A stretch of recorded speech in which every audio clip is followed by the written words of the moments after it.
All right, so this course, welcome. It's called Introduction to Animation. I'm sorry I cannot be there with you.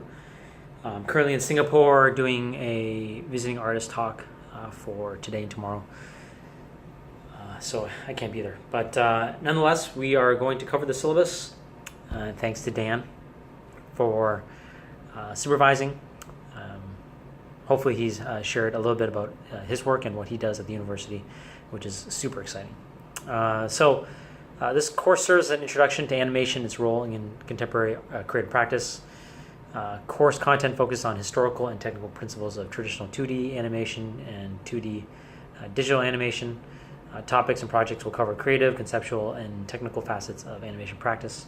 Through a combination of lectures, critiques, screenings, and labs, students are expected to conceptualize and execute animations using procedures and methods currently integrated into contemporary time-based art practice.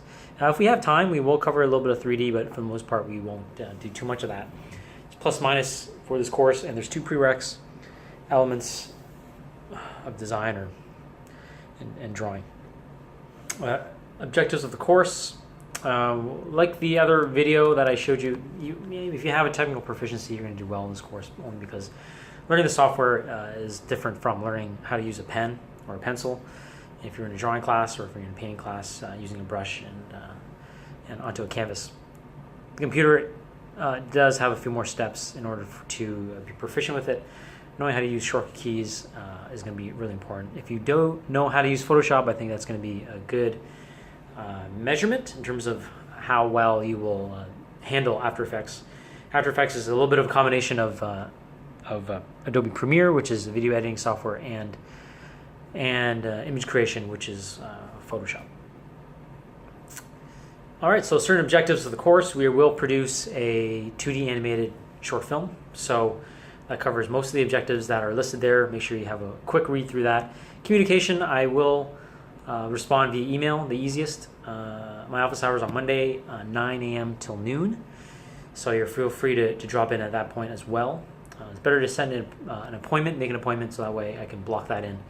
And other students make appointments as well. So you don't want to be waiting. Assumptions, again, you should have a technical proficiency. You should know how to use a computer and understand mouse clicks. The reason why I say this is because every semester I always have one or two students who do not know how to use a computer, and that makes it very difficult for them and very frustrating. So if you are one of those people, then really think about that, whether you want to pursue using computers in your creative process. You need to have time management skills. Again, in that previous video, you need to know how you're spending your time each day so that you can devote at least 1 hour every day to your final project and to this entire course. Again, working knowledge of Photoshop. If you have a Illustrator background, I think that also very much helps in terms of creating visual assets. I wrote that Maya has a steep learning curve. Again, this pertains to only 3D, which we probably will not cover. Course policies, make sure you read that. The biggest thing is when you miss a class. I know things can get in the way of your studies, so be mindful of the classes that you do miss, and also be mindful that I will not recover what you missed. Do not send me emails asking me what I covered. You can imagine if 2 students miss a class every single week for 16 weeks, how frustrating that would be for me, and how many times I'll have to reply the email of what we missed. So please make a friend in the class, okay? Person next to you here, person next to you there. Be a buddy to them, and that way when you do miss something, they can cover for you, and you won't miss too much stuff. The calendar will show exactly what you do miss, so if you are going to miss something, make sure you know ahead of time what you're going to miss, and make sure you talk to those people, and that way things will work out very smoothly. If you don't do that, then you're just missing points. No big deal, but that's just the way life is sometimes, right? I've been seeing it quite a bit using Facebook and texting and stuff like that during class. I understand that you do need to use your phone sometimes.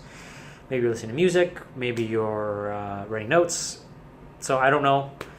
Please try to focus in the class, because we are doing a lot of technical things with the mouse and the keyboard. So if you miss one thing, you're out. And when you're out and the boat is about to sink, okay, we're all in the same boat.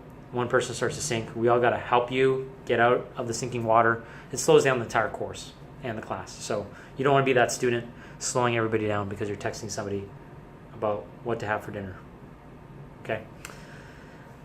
Heavy instruction the first 8 weeks, less heavy instruction the second 8 weeks. So you will have some time to work on your stuff.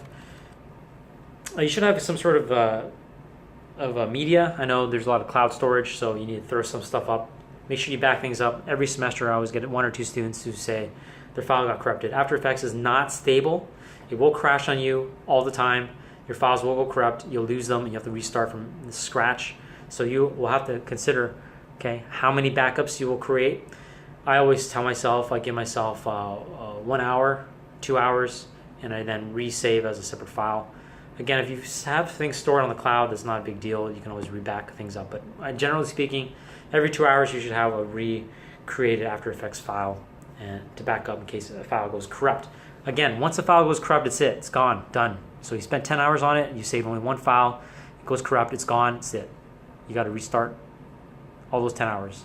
Usually it doesn't take 10 hours to rebuild the project, but it's incredibly tedious, incredibly painful. Everyone should experience it, so maybe you don't save backups. Okay, I think I'm done there. You will need to complete a number of projects. Oh yeah, textbook. Character animation fundamentals. If you happen to miss courses, you'll need to cover it through that textbook. You'll have to go through based on the keywords. I'm not going word for word from that textbook. It's just a reference point if you're missing classes. Student evaluation. Again, there's 2 major areas here, 50% for both animation principles labs. There's 10 labs, each, again, helping you to finish your final project. And they're on the calendar when those will be. So there's 10 of them, each worth 5%. So if you miss one, that's 5%. I have had students who finished the final project, did a great job on it, or a decent job on it, let's say a B, but only finished less than half, okay, of their animation principles labs. They failed, okay? So they're each worth 5%, and there's 10 of them. All right, do the math.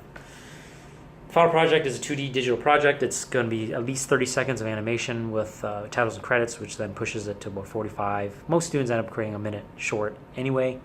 That's 50%, so then we end up with 250s to create 100%. Again, there's a plus-minus system.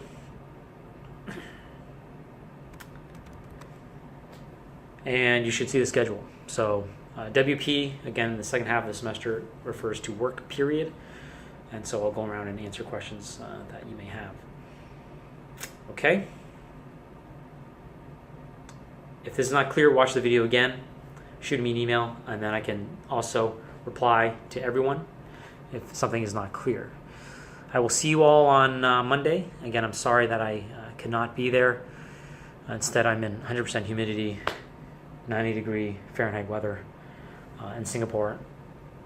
If you ever have a chance to come to this side of the world, you definitely should. This is definitely a very, very first world country and city.